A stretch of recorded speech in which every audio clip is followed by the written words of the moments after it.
नमस्ते। जब हम भारतीय मानसून की बात करते हैं तो ये सिर्फ बारिश नहीं है। अरे नहीं, ये तो एक बहुत ही विशाल और शक्तिशाली मौसमी घटना है जो पूरे उपमहाद्वीप की जिंदगी को तय करती है। सोचिए, ये एक बहुत बड़े मौसम के इंजन जैसा है। पर सवाल ये है कि वो कौन सी छिपी हुई मशीनरी है जो हर साल इस इंजन को चालू और बंद करती है। चलिए आज इस पूरी प्रक्रिया को समझते हैं। तो ठीक है, आइए इस मशीन के अंदर झांकते हैं। सबसे पहले उन बेसिक चीजों को समझते हैं, वो ताकतें जो इस पूरे खेल को चलाती हैं। अच्छा, तो इस पूरी पहेली की जो चाबी है ना, वो है ITCZ, यानी इंटर ट्रॉपिकल कन्वर्जेंस जोन। अबे भारी भरकम नाम सुन के घबराना नहीं है। आप इसे बस हमारे वायुमंडल की मौसम वाली भूमध्य रेखा समझ लीजिए। ये वो जगह है जहां उत्तर और दक्षिण से आने वाली ट्रेड विंड्स यानी व्यापारिक हवाएं आकर मिलती हैं। अब यहाँ एक मजेदार बात है। ये जो ITZZ बेल्ट है, ये एक जगह टिकी नहीं रहती। जैसे जैसे सूरज उत्तर और दक्षिण की तरफ जाता है, ये बेल्ट भी उसके साथ साथ खिसकती है। और यकीन मानिए, मॉनसून के लिए इसका ये खिसकना ही सबसे ज्यादा जरूरी है। तो चलिए अब बात करते हैं मेन इवेंट की, यानी हमारे दक्षिण पश्चिम मॉनसून की। यही वो सिस्टम है जो भारत को उसकी 75% से भी ज्यादा सालाना बारिश देता है। सोचिए कितना अहम है ये। तो सवाल ये है कि ये होता कैसे है। ये एक चेन रिएक्शन की तरह है। सबसे पहले सूरज उत्तर की तरफ बढ़ता है और हमारा भारतीय उपमहाद्वीप तपने लगता है। इसमें भी जो सबसे बड़ा खिलाड़ी है वो है तिब्बत का पठार। ये एक बहुत बड़े हीटर की तरह काम करता है। अब इतनी जबरदस्त गर्मी से वहां एक बहुत ताकतवर लो प्रेशर एरिया यानी कम दबाव का क्षेत्र बन जाता है। और ये लो प्रेशर एरिया एक विशाल वैक्यूम क्लीनर की तरह हिंद महासागर से नमी से भरी हवाओं को अपनी तरफ खींचता है। और बुम, मानसून आ गया। अब इस मॉनसून की कुछ खास पहचान भी हैं। जैसे ही हवाएं इक्वेटर यानी भूमध्य रेखा को पार करती हैं, वो दाईं ओर मुड़ जाती हैं। वो जो ITCZ बेल्ट हमने देखी थी, वो खिसककर गंगा के मैदानों पर आ जाती है और यहाँ इसे मॉनसून ट्रफ कहते हैं।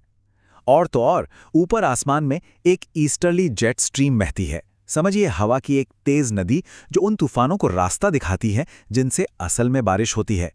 और हाँ, इसी वजह से कभी कभी झमाझम बारिश होती है तो कभी कभी बारिश में लंबा ब्रेक भी लग जाता है। पर कहानी सिर्फ गर्मियों की नहीं है। सर्दियों में तो पूरा का पूरा सिस्टम ही पलट जाता है। आइए देखते हैं कि ये कैसे होता है। ये जो आमने सामने की तुलना है, ये मॉनसून का सारा राज खोल देती है। देखिए, गर्मियों में जमीन ज्यादा गर्म होती है और समुद्र ठंडा, तो हवाएं नमी लेकर समुद्र से जमीन की तरफ आती हैं।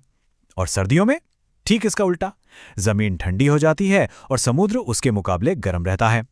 तो अब सूखी हवाएं जमीन से समुद्र की ओर बहती हैं।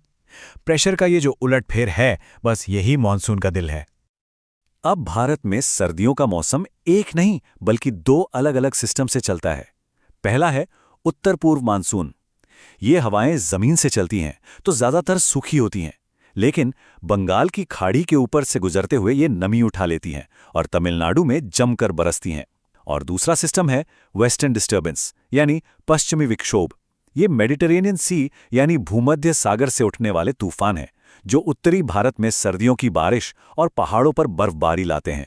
और ये बारिश रबी की फसलों के लिए अमृत से कम नहीं। तो कुल मिलाकर ये सारे हिस्से एक साथ मिलकर काम करते हैं। ITZZ का खिसकना, तिब्बत के पठार का तपना, हवाओं का गर्मियों और सर्दियों में अपनी दिशा बदलना, और फिर वेस्टर्न डिस्टर्बेंस का असर, ये सब मिलकर भारतीय मानसून का एक बड़ा ही पेचीदा लेकिन शानदार सिस्टम बनाते हैं। चलिए, अब तक जो समझा है उसे जरा परख लिया जाए। तैयार हैं? पहला सवाल, ITCZ का पूरा नाम क्या है? सवाल नंबर 2, वो कौन सी बड़ी जमीनी बनावट है जिसे हमने विशाल हीटर कहा था, जो गर्मियों के मॉनसून को शुरू करने में सबसे अहम भूमिका निभाती है? आगे बढ़ते हैं। उत्तर भारत के मैदानों में सर्दियों में जो बारिश होती है, उसके पीछे कौन सी कुदरती घटना है? अगला सवाल थोड़ा ध्यान से। उत्तर पूर्व मानसून यानी नॉर्थ ईस्ट मानसून पूर्वी तट के किस राज्य में सबसे ज्यादा बारिश लाता है?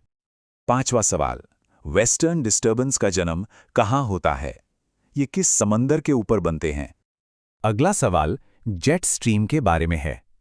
आसमान में बहने वाली किस हवा की नदी की दक्षिणी शाखा भारत के सर्दियों के मौसम पर गहरा असर डालती है? 7वां सवाल, जब मानसून लौट रहा होता है तो अक्टूबर के महीने में एक बहुत ही उमस भरा चिपचिपा मौसम आता है, उसे क्या कहते हैं? 8वां सवाल, ये किसानों के लिए बहुत ज़रूरी है। वेस्टर्न डिस्टर्बेंस किस सीजन की फसलों के लिए बहुत ज़्यादा फायदेमंद होते हैं? 9वां सवाल, वापस एक तकनीकी शब्द पर। गर्मियों में बनने वाला मानसून ट्रफ असल में किस ग्लोबल वेदर बेल्ट का ही दूसरा नाम है जब वो गंगा के मैदानों पर होता है? और ये रहा हमारा आखिरी सवाल, जो थोड़ा मैप पर आधारित है। सोचिए, एक मौसम का सिस्टम दिसंबर में ईरान और पाकिस्तान को पार करके पूरब की ओर भारत पहुंचता है। इस सिस्टम को क्या कहते हैं? यह शैक्षिक विश्लेषण लॉजिक लैडर इंस्टीट्यूट द्वारा प्रायोजित है। तो अगर इस विश्लेषण से मॉनसून को देकर आपकी समझ थोड़ी और साफ हुई है तो इसे लाइक और सब्सक्राइब जरूर करें। और हाँ, नीचे कमेंट्स में ये जरूर बताइए कि आपके हिसाब से क्लाइमेट चेंज इस जटिल मौसम प्रणाली को आने वाले समय में कैसे बदल सकता है। ये सोचने के लिए एक बहुत ज़रूरी सवाल है। हमारे साथ जुड़ने के लिए धन्यवाद।